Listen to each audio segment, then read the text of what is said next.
Our goal for this lesson is that we can solve problems that involve percents.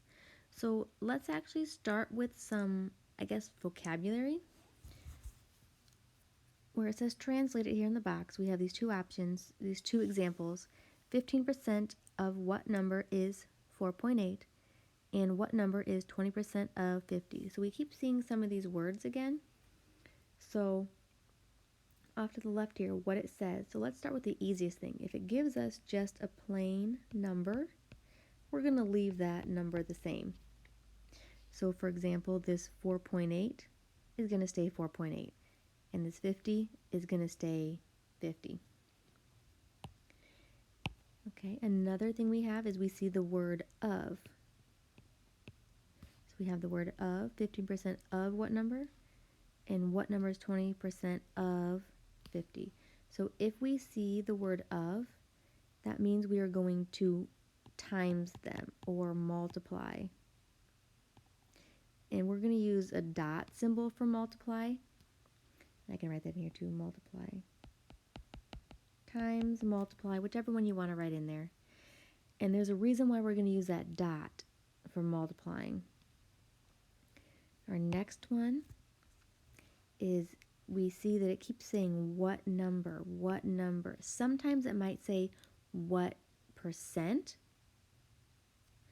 and that is a little bit different also. So if we see what number,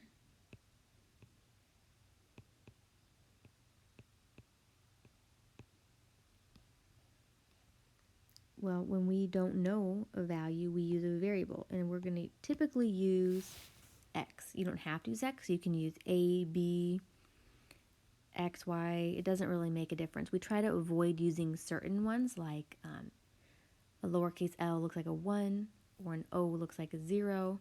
So we tend to be careful with what we use, but otherwise we can use whatever number. You can use n for number if you'd like to. Another one is the word is. I see the word is in there. The word is 48. What number is 20? If I see the word is, that means equals. And then wherever I see, for my last one, wherever I see like this 15% or 20%, or if it says what percent, so if we're looking at a percent, we need to make sure we turn that into its decimal value to calculate with it. So I would have to turn this 15% into its decimal, and we could do that in just a second. So let's translate these two examples, A and B, now that we have these words. So 15%, so the percent turns into a decimal, that's 0.15. And we can look at an example over here. Percent to decimal. We're going to move the decimal 2 places. So 15%, when there is no decimal, there's 1 at the end, and you move it 2 places to the left, becomes 0.15. Of means times. What number? We don't know something, we use a variable. Is means equals. 4.8 stays 4.8. Now let's translate B. What number? So our unknown, we use our variable. Actually, just for an extra example, let's use n for our variable this time, because it really doesn't make a difference. Is equals 20%. Remember, there's a decimal at the end. We move that 2 places, becomes 0.20. Of means times 50. And if you want to, in this case, we can use the x for times, since we use the n for a variable. We just don't want to get the variable x confused with the x for multiplication. Okay, so now that we've translated these, let's work on solving them. And to do that, we're going to use inverse, which means opposite operations. So opposite operations would be plus and minus are opposites, multiplying and dividing are opposites. So that's what it means by opposite operations. So I'm just going to copy down what we found for A. That was 0.15 times x equals 4.8. So to use inverse or opposite operations, we look at what are we doing to our variable. And we're taking 0.15 times x. So our variable, x, is being multiplied by 0.58.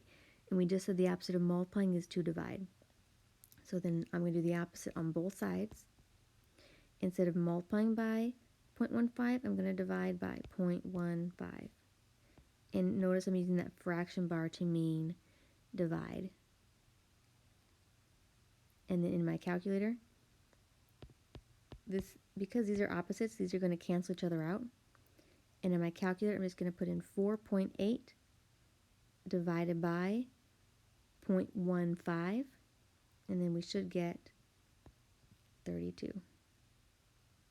And then let's try the same for B. So we had n equals 0.20 times 50. This one's actually a little bit easier. If we notice on this one, our n, our variable, is already all by itself. So I don't actually have to use inverse operations. It's mostly solved for me. It's telling me I'm going to multiply 0.20 times 50. So I can just put that right in my calculator just as it is, and we should get 10. So it's not a bad idea to take your time to put those in the calculator and make sure you can get those answers. And then let's look at one other example just to make sure that we are understanding how that works.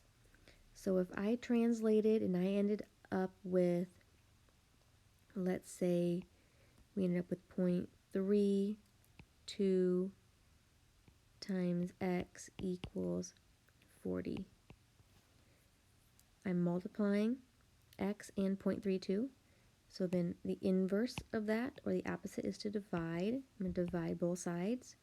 What was I multiplying by? I was multiplying by 0.32, so now I'm going to divide by 0.32 on both sides. So x equals, and then I would just put in my calculator that 40 divided by 0.32, and we should get 125. And then do one more example, because what we haven't seen yet is it says what percent. So what if it says what percent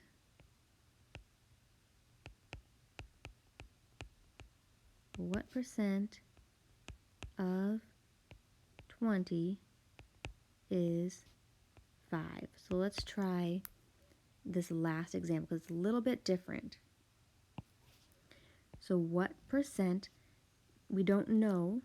We need to return a percent to a decimal, but I don't have a number yet. So that's my unknown. My unknown, we're going to use a variable. I'm going to use a variable p to represent percent. So what percent, p, I don't know, of times 20, the number just stays a number, is means equals, and then 5, a number just stays a number. And then we look at inverse operations. So what happened to our variable? Our variable p is being multiplied by 20. The opposite of multiplying is to divide. So we divide by 20. And I do the same on both sides.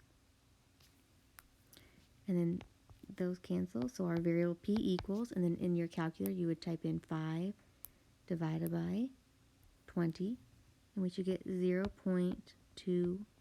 Now we're almost done. This actually has one extra step, because our problem said what percent, but my answer is not written as a percent yet.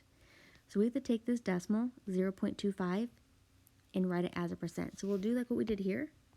We're going to go backwards. So we're going to move the decimal in the opposite direction 2 places. So we're going to move the decimal 1, 2, and then we get that's 25%. All right, and then the last type of problem is this percent increase, decrease. To find that, we're going to find the change. How much did the price change by? And then divide that by the original price, or the original amount. So here our original price is $28. Our sales price, it now costs $23.80. So I have to find the change. How much did that price change by? So I would want to put in my calculator $28 minus $23.80. And I would find that change is 4.2. So that goes on top. It changed by $4.20. And then we put the original on the bottom. The original price was $28. So the original price goes on the bottom. And then we're just going to divide that. So 4.2 or 4.20 divided by 28, and we get 0.15. So again, we put how much did the price change by. We divided it by the original amount, and that came from over here, our equation, or our formula. And then we're going to move the decimal because we're looking for a percent. We're looking for the percent of increase or decrease. So we're going to move that decimal 2 times, and then we get 15%. So that price went down. It was on sale 15% off. For some extra examples on percentages, let's go over just some of the more basic finding percent of a number. So let's say, for example, that we're in a store and we find a sweatshirt that costs $32, and there's a sign next to it that says it's on sale, and then it says that it is 15% off right now. So we can use what we talked about in the first video about turning our words into a math equation that we can solve. So we have to think about this with those words. So I can think about this as saying, well, it's 15% off of the $32. So we can say it's 15% off of the $32.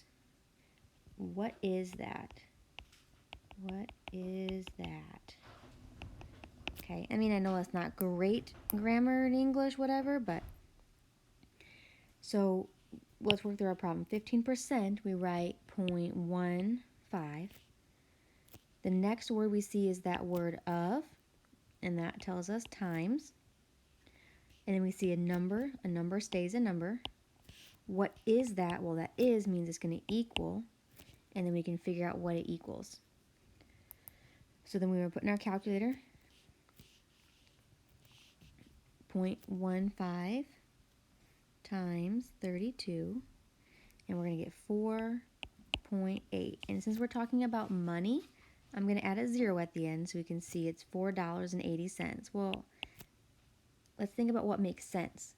If it costs $32 and it's 15% off, does it mean it cost $4.80? That doesn't seem like very much money. What it means is that that's how much we're saving. So then I take my $32 that originally cost, and I'm going to subtract the 15% off. That's a $4.80. So we're going to take the 32 minus the $4.80, and then we get 27.2, or again, since it's money, we'll do 27.20. So that means that I'm going to pay $27.20 for that item now. And then we can do one more similar. Let's go the other way. So that was on sale, so the price was going down. So we took our original price and we subtracted our discount. Let's do, I'm at a restaurant and my bill comes to $18. And I'm going to leave a 20% tip. So in this case, the amount should be going up because I'm leaving a tip, so it means I'm leaving more money. So if I'm going to leave a 20% tip, I need to know what is 20% of 18. So I'm trying to find what is 20% of 18 for me to leave that 20% tip. So we can do our converting again. What we don't know is means equals 20%, turn it into a decimal, 0.20.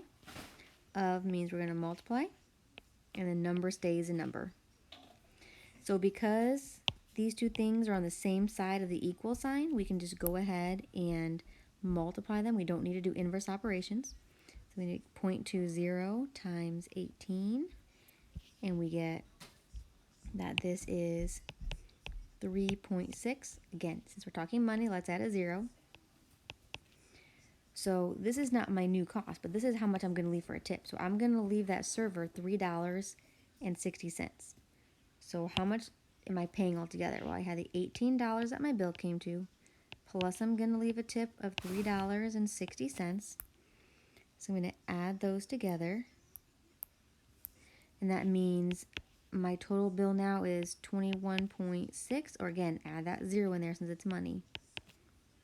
So we can still use that translating these phrases just like we did in the first video to find increasing percents like tax and tip, or discounted like sales. So this can help us solve lots of different types of real world problems.